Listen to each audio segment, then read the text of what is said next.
ketika Anda memasuki 9 gereja Porta Santa, pintu suci, kalau bisa ngaku dosa dulu, bersihin dulu. Lalu yang kedua, Tuhan izinkan aku boleh berziarah dengan seluruh harapan yang ada dalam hidupku. Jadi bukan cuman masuk Porta Santa, foto-foto jepret-jepret, lalu posting di media sosial, lalu orang akan komen-komen sana sini dapat jumlah like banyak. Bukan itu saudara-saudara. Porta Santa yang sesungguhnya ada di dalam diri manusia. Gereja membuka kerahiman Allah bagi umatnya. Ayo makanya datang. Ketika datang, apakah sungguh-sungguh terjadi pertobatan? Salam damai sejahtera saudara-saudara terkasih pencinta firman Tuhan. Berjumpa kembali dengan Bible Learning with Father Joseph. Saudara-saudaraku, dimanapun Anda berada, apa kabar Anda? Bagaimana situasi hidup Anda di tahun 2025 ini? Doa saya buat Anda adalah semoga di tahun ini kita semua tidak melewati, tidak menyia-nyiakan rahmat yang datang pada kita. Pertolongan Tuhan, kehadiran Tuhan, uluran tangan Tuhan sungguh-sungguh bisa tampak, bisa kelihatan, bisa dirasakan dan dialami. Jangan biarkan saudara-saudara rahmat yang besar, gelombang kasih Allah itu, ya kitanya lagi nggak siap, ya kitanya lagi nggak punya kepekaan untuk melihat Allah memang sungguh hadir kok dalam kehidupanku. Allah sungguh hadir dalam keluargaku. Namun selama ini aku lebih sibuk dengan kehidupanku sendiri. Jangan ulangi kesalahan-kesalahan kecil maupun besar di tahun 2024 yang lalu. Perbaiki segera di tahun ini. Saudara-saudaraku, izinkan saya mau menyapa saudara-saudara kita yang di Malaysia. Karena apa? Ternyata banyak sekali penonton Bible Learning dari negeri seberang ini. Saya mau menyapa, mungkin gak semua kota, mohon maaf. Yang dari Georgetown, coba tulis. Yang dari Kuala Lumpur, Romo saya dari Kuala Lumpur. Akhirnya disebut. Dari Ipoh, dari Kuching, dari Johor Bahru, dari Putrajaya ada, dari Kinabalu, dari Shah Alam, dari Malacca City, dari Alor, dari Miri, dari Kuala Terengganu, dari Iskandar Putri, dari Seberang Perai, dari Seremban, dari Subang Jaya, Pasir Gudang, dari Kiang, dari Kuantan ada Romo. Waduh, hebat ya karena saya nyontek dari Google saudara-saudara. Mudah-mudahan suatu saat saya bisa ke Malaysia, saya akan menyapa Anda semua. Saudara-saudaraku, 1 minggu setelah tahun baru, kita diajak untuk melihat sebuah peristiwa iman yang besar. Bagaimana gereja merayakan hari raya penampakan Tuhan.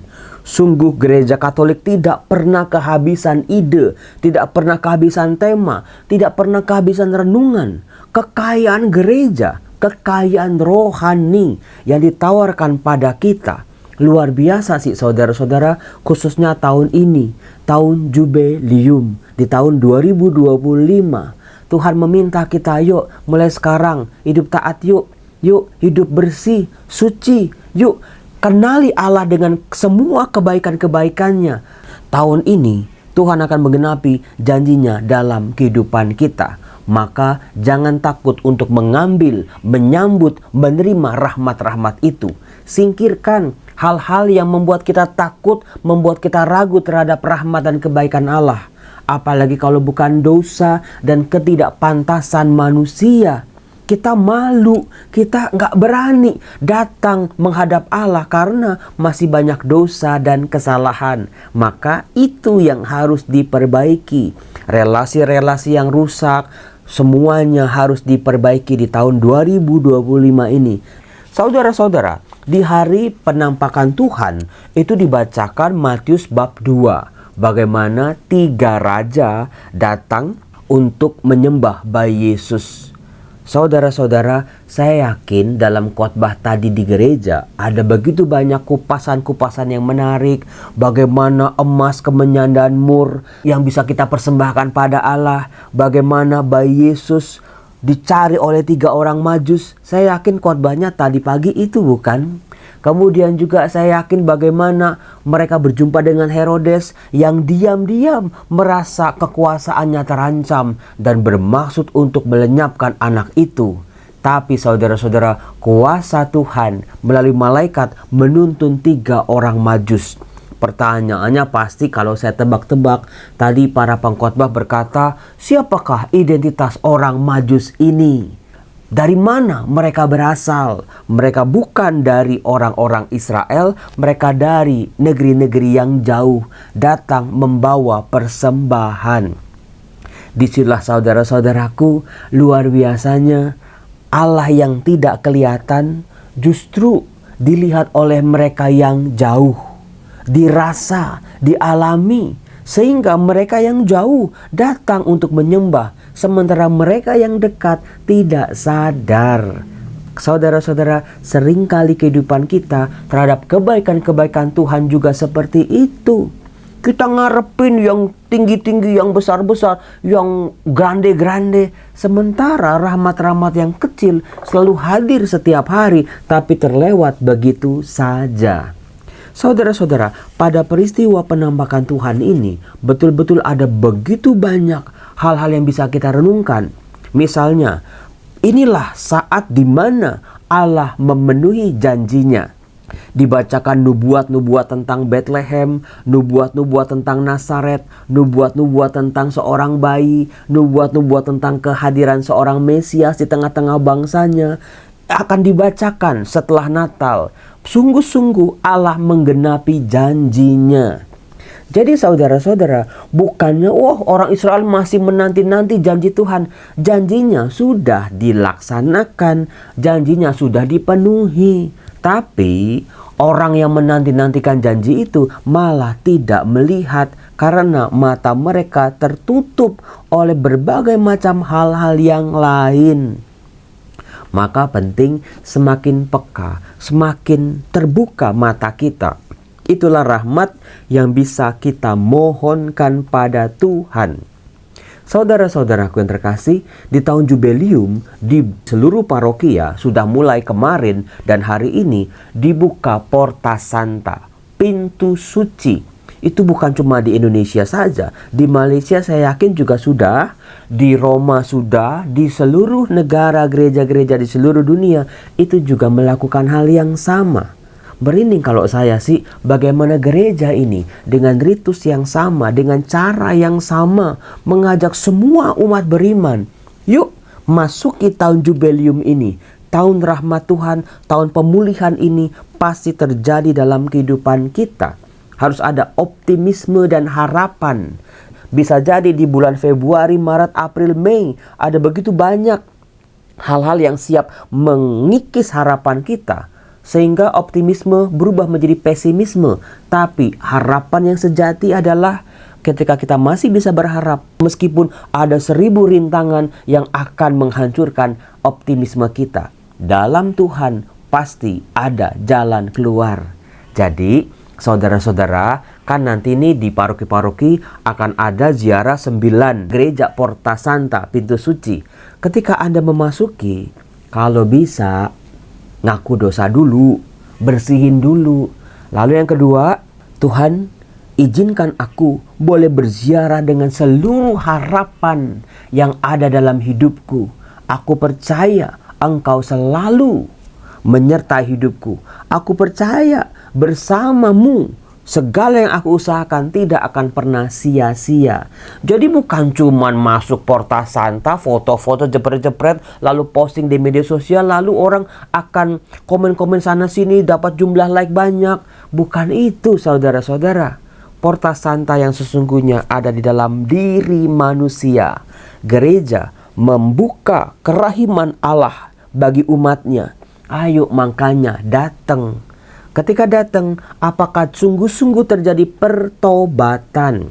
Saya sudah membahas soal Jubileum. Jubileum itu adalah bagaimana nih orang-orang yang kurang beruntung juga memperoleh kemurahan yang sama dari Allah. Maka tadi malam saya itu dari Porta Santa di katedral, saya tuh mampir tuh ke Rumah Teduh Suryo. Saya buka pintunya, saya langsung makjres. Inilah Porta Santa yang sejati, yang sesungguhnya dalam kehidupan saya. Saya buka rumah itu supaya orang-orang yang tidak seberuntung kita lah, orang-orang sakit, sekarang jumlahnya ada 15, udah over capacity ini. Kita punya tempat tidur 13 untuk 13 pasien. Kemarin ada 2 pasien anak yang udah kepepet, kasihan nggak dapat dari mana-mana, nggak dapat. Ya udah kita terima, kita tambah tempat tidur supaya mereka juga bisa mendapat pertolongan. Terima kasih. Semuanya udah diatur sama Tuhan. 1 Januari Rumah Teduh Suryo beroperasi, itulah tahun jubileum dimulai. Tahun rahmat Tuhan. Yuk, saudara-saudara, jangan pernah lelah dengan perbuatan-perbuatan Tuhan, dengan kasih-Nya yang nyata. Tapi sayangnya khotbah saya bukan tentang itu. Karena ada satu kata dalam bacaan Injil Matius bab 2 itu yang menggerakkan hati saya.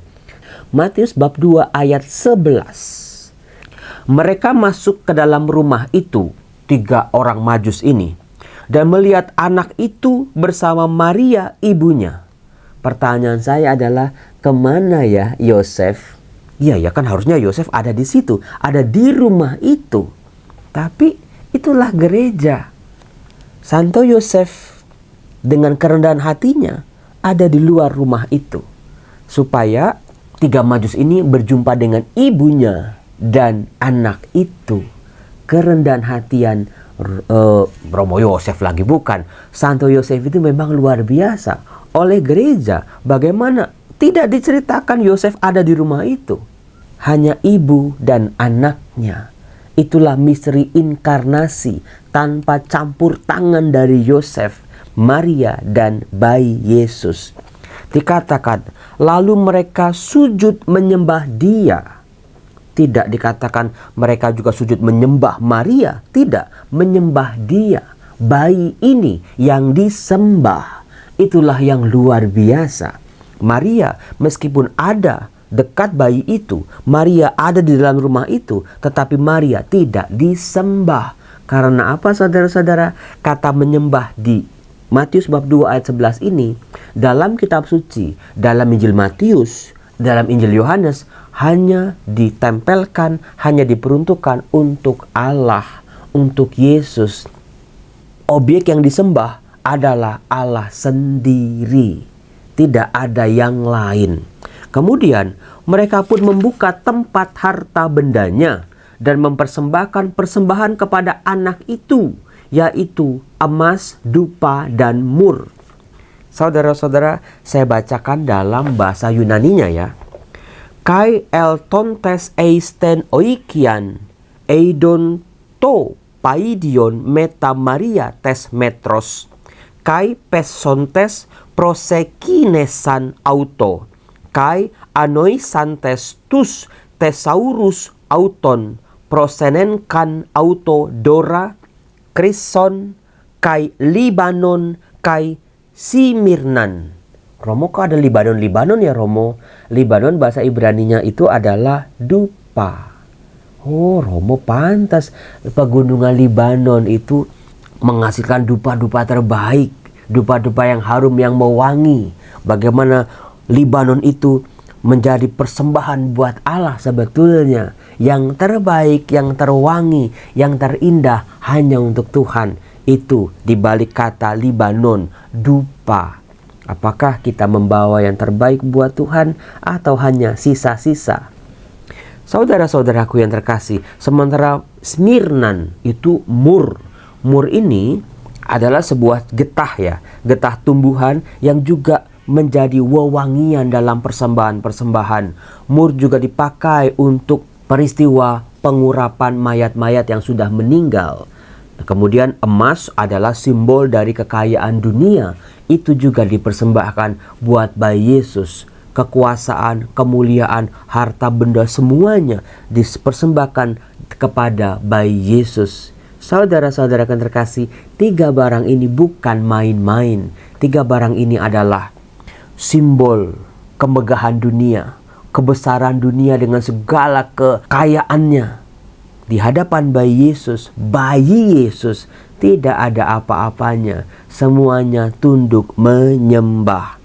Nah, saudara-saudara, tadi dalam bahasa Yunani kata menyembah dia itu dalam bahasa Yunani itu prosekinesan. Prosekinesan. Menyembah dia, lalu prosenenkan, mempersembahkan. Jadi saudara-saudara, menyembah Tuhan itu artinya juga bukan cuma sujud-sujud badan kita, pikiran, perasaan kita, tapi sebuah persembahan.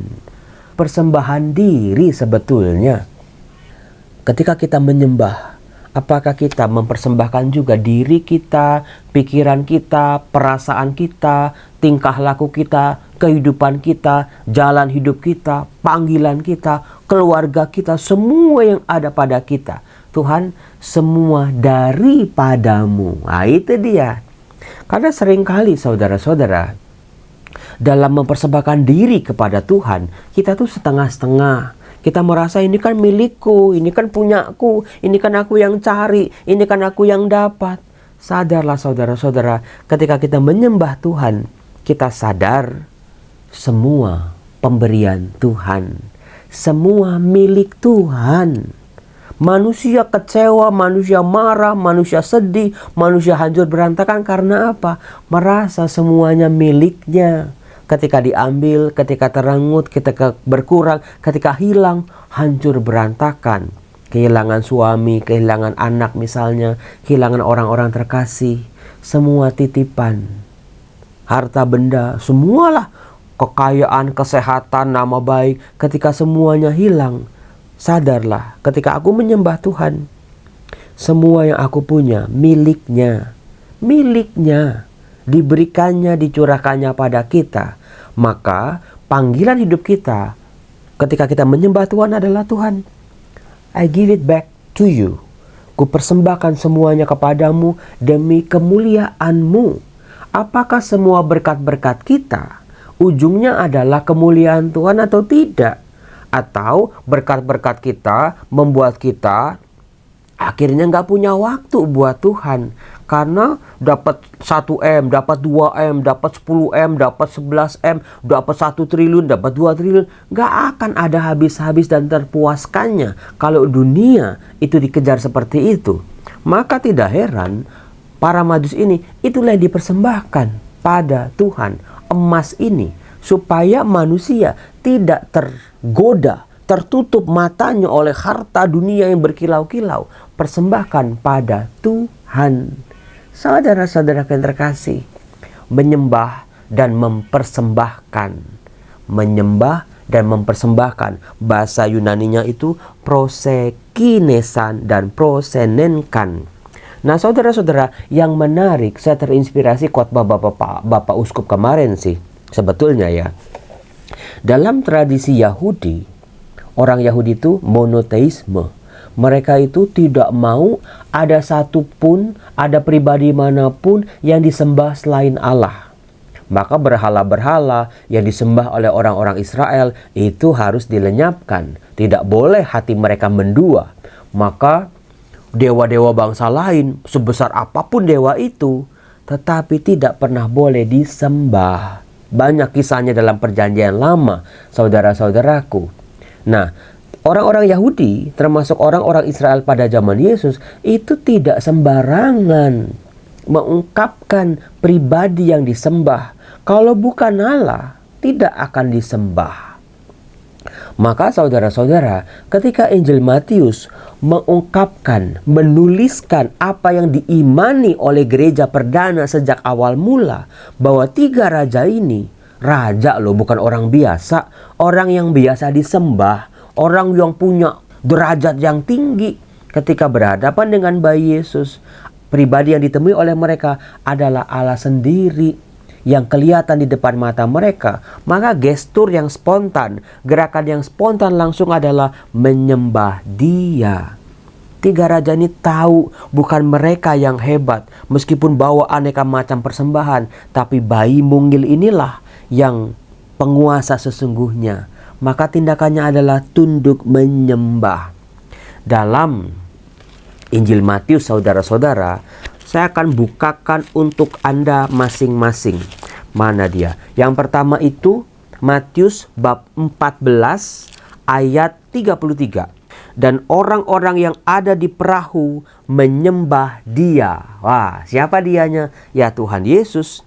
Ketika Yesus berjalan di atas air, para murid ketakutan karena angin badai. Begitu anginnya ditenangkan, para murid menyembah Dia. Di situ digunakan kata yang sama, prosekinesan.